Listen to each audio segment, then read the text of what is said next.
Assalamualaikum warahmatullahi wabarakatuh. Perkenalkan saya Santi Junita dengan NIM 42422011001 dari kelas TRE 6A pagi. Di sini saya akan mempresentasikan hasil tugas AAS saya, yaitu kecerdasan buatan. Di sini saya menggunakan Google Colabs. Untuk soalnya yaitu buat sinyal acak dengan jumlah 1000 sampel. Yang kedua, lakukan learning dengan input X1 dan X2 dan outputnya Y2 sebanyak 1000 sampel. Yang ketiga, setelah di learning, kemudian lakukan feed forward dengan melakukan run pada program feed forward tersebut. Lalu dianalisa dan dievaluasi seperti jumlah epoch diubah, learn rate diubah, dan lain sebagainya. Baik, di sini saya menggunakan 1000 data sampel, yang mana 1000 data sampel itu seperti ini. Ini ada sebanyak 1000 sampel. Lanjut, di sini ada di bagian Google Colabs-nya, yang mana pada kali ini akan membahas neural network menggunakan TensorFlow untuk memodelkan data dummy yang dihasilkan secara acak dengan tujuan memahami cara kerja neural network serta mengevaluasi performanya melalui beberapa eksperimen dengan variasi parameter seperti jumlah epoch, learning rate, dan jumlah hidden nodes. Proses ini dimulai dengan pengunggahan file data sampel yang sebanyak 1000 tadi,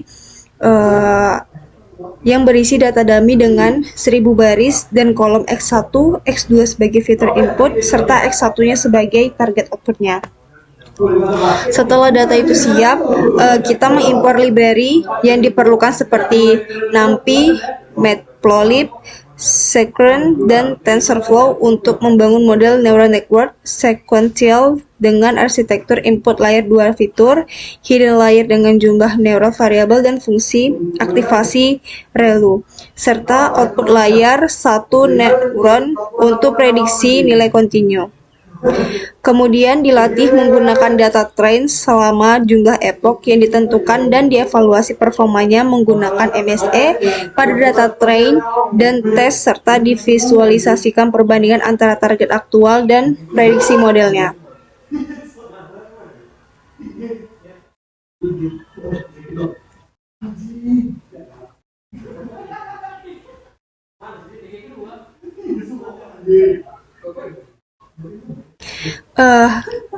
Untuk mengevaluasi pengaruh parameter terhadap performa model ini dilakukan sebanyak 3 kali eksperimen atau 3 kali percobaan.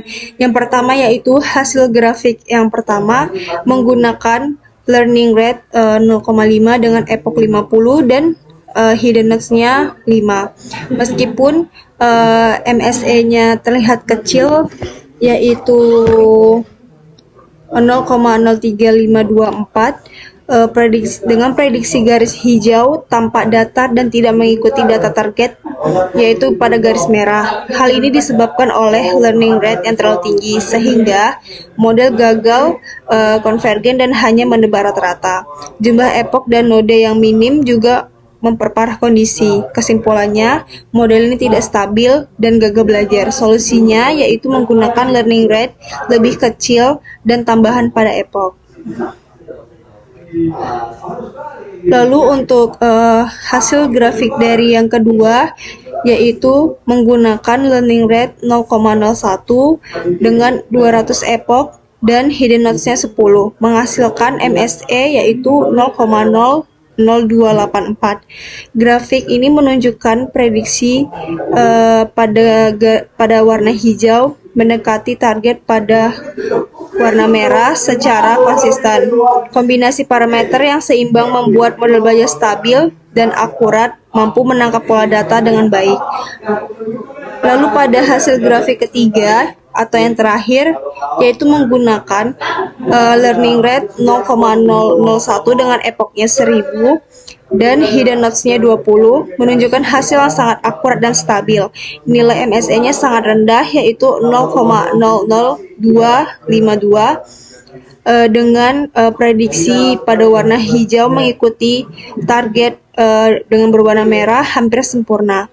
Learning rate kecil dan epoch besar memungkinkan model belajar perlahan tapi tepat. Kesimpulannya, konfigurasi ini menghasilkan prediksi yang sangat presisi dan konvergen. Untuk kesimpulan dari tiga analisis ini didapatkan terlihat jelas bahwa parameter learning rate, epoch, dan jumlah hidden nodes sangat mempengaruhi stabilitas dan akurasi pada model ini, pada tiga model. Untuk model yang pertama ini learning rate-nya lebih besar, yaitu 0,5 dengan epoch sedikit cenderung tidak stabil, gagal mengikuti pola data dan menghasilkan prediksi yang buruk meskipun MSE-nya itu tampak rendah. Untuk yang kedua ini model dengan parameter seimbang, yaitu dengan learning rate-nya 0,01 dengan epoch 200, mampu memberikan hasil stabil dan cukup akurat menunjukkan kemampuan belajar yang baik. Untuk hasil grafik yang ketiga, itu learning rate-nya kecil sejumlah 0,001 dengan epoch besar, yaitu 1000, memberikan hasil yang sangat stabil dan sangat presisi tinggi karena proses belajar yang hati-hati dan mendalam. Secara keseluruhan, kestabilan dan akurasi model yang sangat dipengaruhi oleh keseimbangan antara learning rate, jumlah epoch, dan juga hidden nodes. Parameter yang terlalu agresif menyebabkan ketidakstabilan, sedangkan konfigurasi yang tepat mampu menghasilkan prediksi dan akurat dan mengikuti pola target yang baik. Sekian presentasi dari saya. Mohon maaf ada kesalahan atau ada kekurangan. Saya ucapkan wassalamualaikum warahmatullahi wabarakatuh.